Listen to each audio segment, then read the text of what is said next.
السلام عليكم. ازيكم يا حبايبي؟ عاملين ايه؟ يا رب تكونوا بخير وفي احسن حال دايما يا رب. اللهم صل وسلم وبارك عليك يا حبيبي يا رسول الله، عليه افضل الصلاه والسلام. زي ما انتم شايفين كده، انا بصراحه اتفاجئت من الاسعار.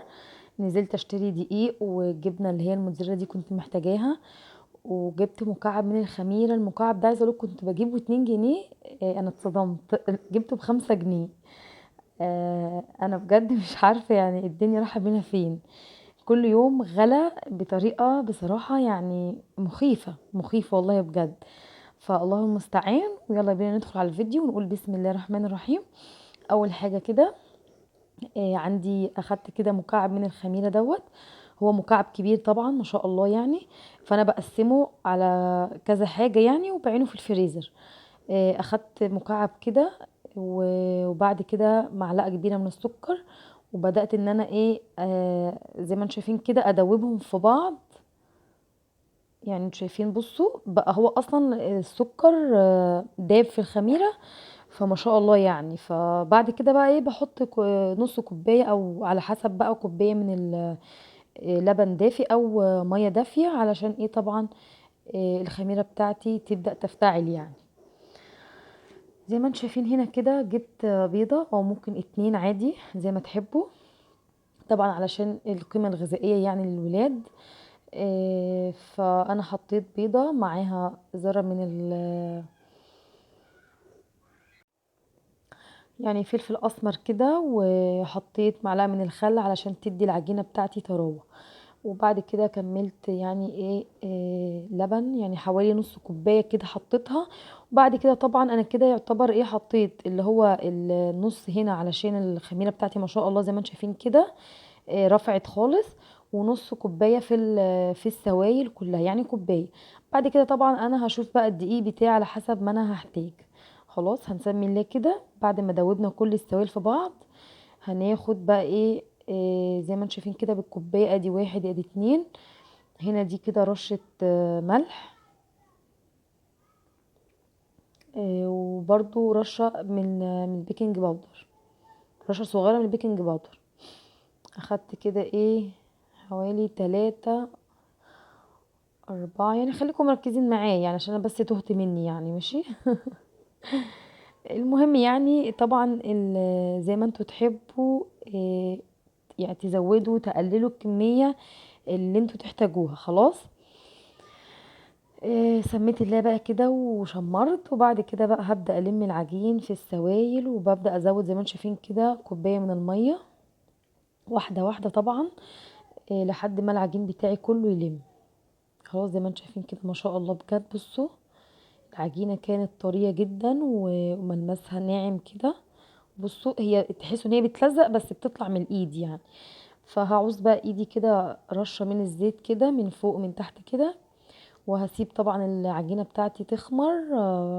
طبعا الفيديو ده كان لسه في الصيف صراحة، مش كان يعني هو مش متصور من قبل دلوقتي الجو مبرد شوية. فطبعا ده كان من قبل كده، فكان ما شاء الله اخدت نص ساعة تقريبا وكانت خمرانة حلو يعني. طبعا انا سبتها كده بقى تخمر، غطيتها بكيس وفوطة على ما اعمل في الحشوات بتاعتي. الحشوات طبعا اللي احنا نفضلها، بس انا حبيت كده زي ما انتم شايفين يعني قلت بصراحة بما اني بقالي كتير قوي ما عملتش بيتزا للولاد وطلبوها مني كذا مرة صراحة، فقلت بقى لا انا ادلعهم بقى اعملها لهم بقى منوعة كده. فزي ما انتم شايفين كده خرطت بصل كده معايا وسبته يعني يدبل على جنب. طبعا هعمل بصوا يعني هعمل هنا فراخ وهنا لحمة. معلقتين حلوين كده من الزيت، وبرضو هخرط البصل كده. عندي البصل بتاع الفراخ انا بحب ان انا اخليه يدبل خالص خالص يعني بصراحة، لدرجة ممكن كمان يعني اديله لون كده على نار هادية. اكرمله كده بخليه مكرمل على نار هادية، بيبقى طعمه جميل جدا بصراحة. انا اي حاجة فيها بصل باكلها يعني. بحب ان انا اكرمل البصل قوي ما احسش بطعمه.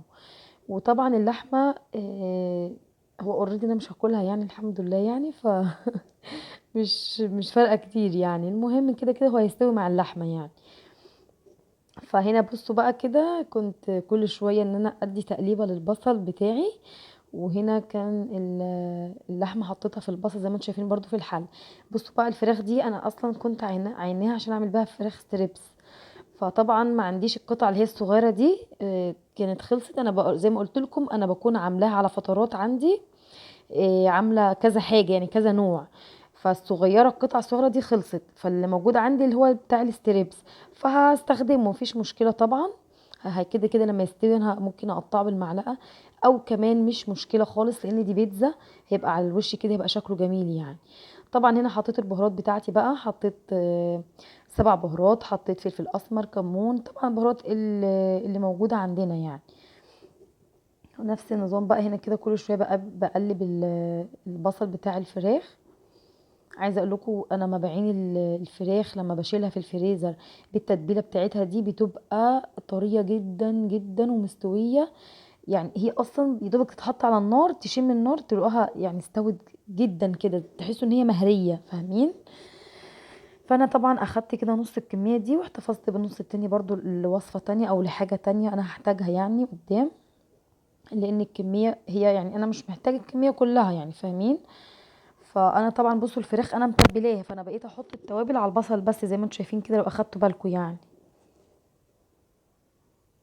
هنا كنت بشوح في الفراخ، وبعد كده بقى هقلب كل ده مع بعضه عادي.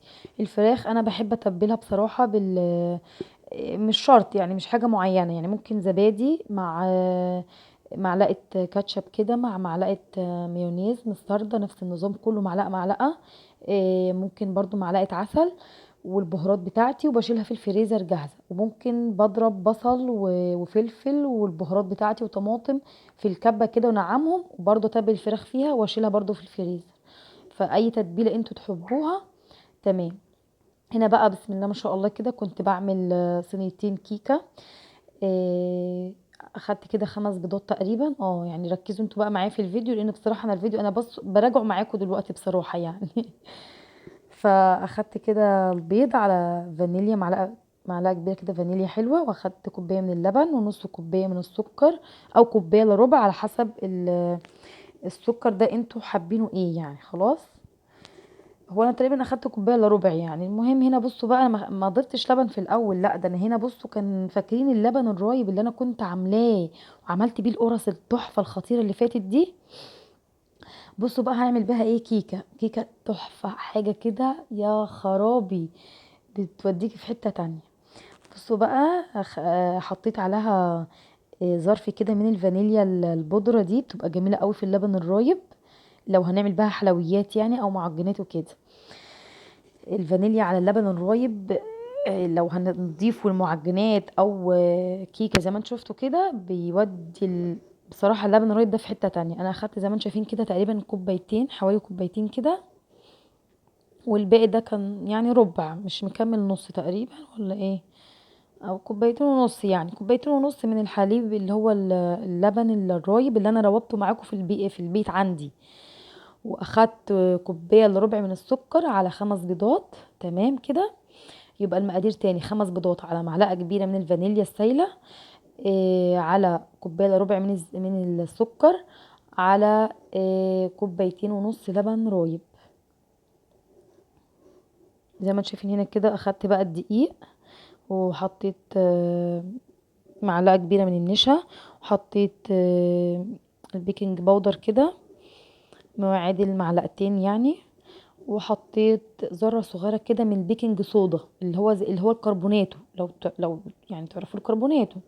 بصوا هنا بقى انا حطيت كوبايه مليانه كده من الزيت، وايه حوالي نص كوبايه من السمنه البلدي برضو يعني. بصوا انا خادمه بصراحه الكيكه دي، إيه خدمها جدا يعني، وكانت خطيره بجد والله العظيم، كانت طعمها حلو قوي قوي.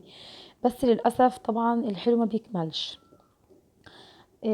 هنا بقى كنت بنخل الدقيق يعني بالمكونات اللي انا ضفتها، النشا والكربونات والبيكنج باودر، بديهم تقليبه كده. وبعد ما ضربت كل السوائل دي كده بقى بضيفها عليه. وبصوا الخليط كان يعني بصراحه يعني، بصوا شوفوا انتوا طبعا اللي وصل معايا هنا يا مشكور جدا جدا وعلى راسي من فوق، ويسيب لي كومنت حلو يقول لي ايه رأيه. إيه طبعا، ودعوة حلوة لكم المثل يا رب يا حبايب قلبي. لو الفيديو عجبكم ما تنسونوش طبعا من لايك وشير وسبسكرايب لقناتي، قناة يوميات بوبي والعيلة. ولو لسه اول مرة بتشوفي قناتي وعجبتك، اتمنى انك تشرفيني فيها وتدوسي اشتراك، وتكوني من ضمن عيلتي اللي في القناة.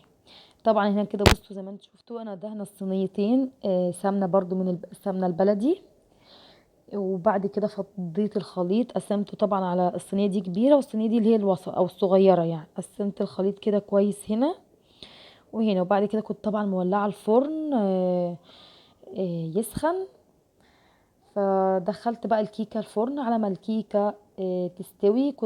كان ما شاء الله طبعا زي ما بقولك كل ده كان ورا بعضه يعني. كان الحشوات بتاعتي خلصانه وجاهزه، وعملت الصلصه بتاعت البيتزا. وكان بصوا ما شاء الله العجينه اختمرت معايا قوي ازاي.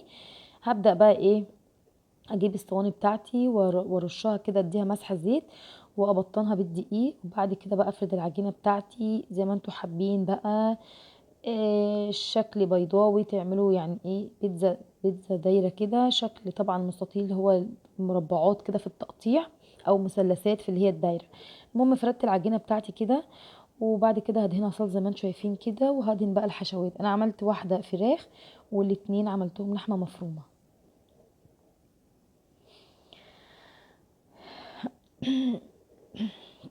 اتمنى يا رب فيديوهاتي كده تنال اعجابكم، ولو بتستفادوا بحاجه بسيطه يعني يعني ربنا كده يجعلها في ميزان حسناتي، واكون بجد بقدر افيد اي حد لو بمعلومه بسيطه من الفيديوهات بتاعتي يعني.